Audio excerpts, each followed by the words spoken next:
Hello बंधुबान्धव new Ramdev blog channel आपलोक स्वागतम जनाइছোঁ। আজি আছোঁ বৰ্তমান তেজপুৰৰ পৰা আমি আমাৰ যাত্ৰা আৰম্ভ কৰিম গুৱাহাটীলৈ বুলি।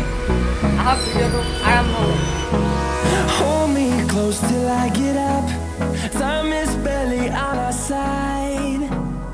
বৰ্তমান আমি আহি পাই গ'লোহি কলিয়াভোমোৰা ব্ৰিজ। কলিয়াভোমোৰা ব্ৰিজৰ কাষতে এখন নতুন ব্ৰিজৰ নিৰ্মাণৰ কাম চলি আছিলে। এতিয়া বৰ্তমান সেই ব্ৰিজৰ নিৰ্মাণৰ কাম সম্পন্ন হ'ল।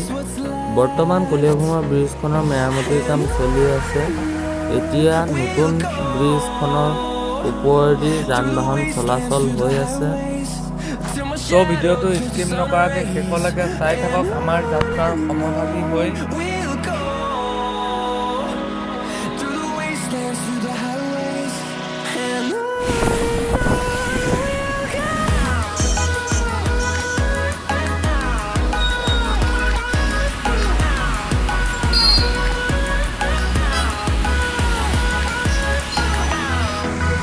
তো ফাইনেলি গাইজ আমি আহি পাই গ'লোহি গুৱাহাটী।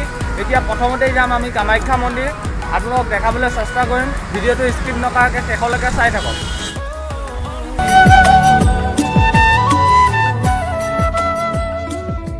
এতিয়া আমি মা কামাখ্যা মন্দিৰৰ ভিতৰলৈ সোমাই গৈ আপোনালোকক পৰিৱেশটো দেখাবলৈ চেষ্টা কৰিম। ভিডিঅ'টো শেষলৈকে চাই থাকক।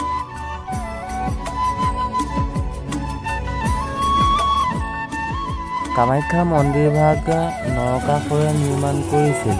1565 চনৰ পিছত কোচসকলৰ শ্ৰেষ্ঠ ৰজা নৰনাৰায়ণে পুনৰবাৰ কামাখ্যা মন্দিৰ নিৰ্মাণৰ কাম সম্পূৰ্ণ কৰে।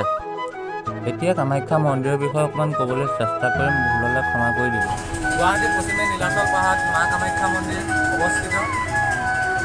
যজ্ঞ দক্ষত প্ৰতিদ্বন্দ্বিতা কৰিব নোৱাৰি শিৱই সতীৰ মৃতদেহ কান্ধত লৈ ঘূৰি ফুৰোঁতে সতীৰ যোনি অংশ এই ঠাইখনতে পৰিছিল।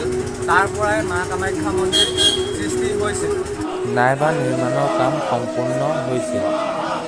এইফালে ইয়াত যজ্ঞ হৈ আছে। কিমান ধুনীয়া এটা পৰিৱেশ আপোনালোকে দেখিবলৈ পাইছে। ভিডিঅ'টো শেষলৈকে চাই থাকক।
চ' আজিৰ ভিডিঅ'টো চাই ভাল লাগিলে লাইক কৰিব, কমেণ্ট কৰিব, শ্বেয়াৰ কৰিব এণ্ড ছাবস্ক্ৰাইব কৰি ল'ব নতুন নতুন ভিডিঅ' পাই থাকিবলৈ।